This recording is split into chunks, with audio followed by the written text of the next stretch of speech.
If you spent the last few months stacking gold, silver, and Bitcoin, I'm sure that the last 72 hours have been an incredibly confusing experience.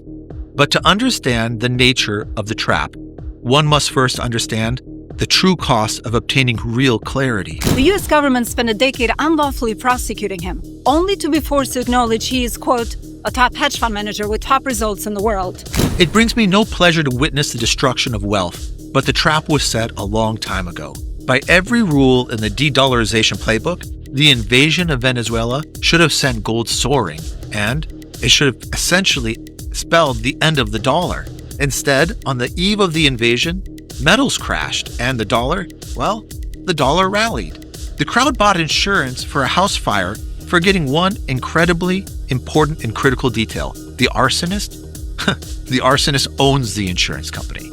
The consensus wagers on a collapse, but this is not a collapse. In my opinion, it's a complete consolidation. It's a sort of inverted Suez. At his orders, a number of ships, dredgers, and other vessels had been sunk near the canal. In 1956, America used financial leverage to break the British Empire. Today, the empire uses kinetic leverage to break essentially everyone else. The shadow swap, trading Ukraine for Venezuela, is no longer a theoretical risk.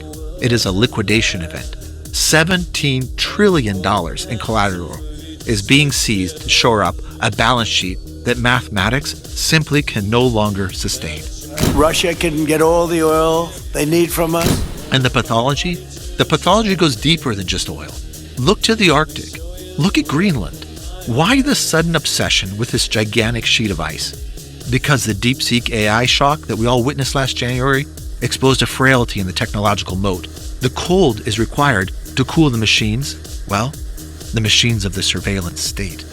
It is the Heresy of Dominion, a spiritual pathology where a kingdom attempts to fill a void of grace with the gluttony of territory. 4 days before the Vatican warned of this error, we had already explained it on our Substack. When the system enters the looting phase, assets that rely on the so-called end of the empire become dead matter. They're not safe havens, they're liquidity for the state. True security analysis is not merely about mathematics. From where I sit, it's about spiritual sobriety. It's possessing the wiring to stand absolutely still when the herd is willing to sprint off the cliff.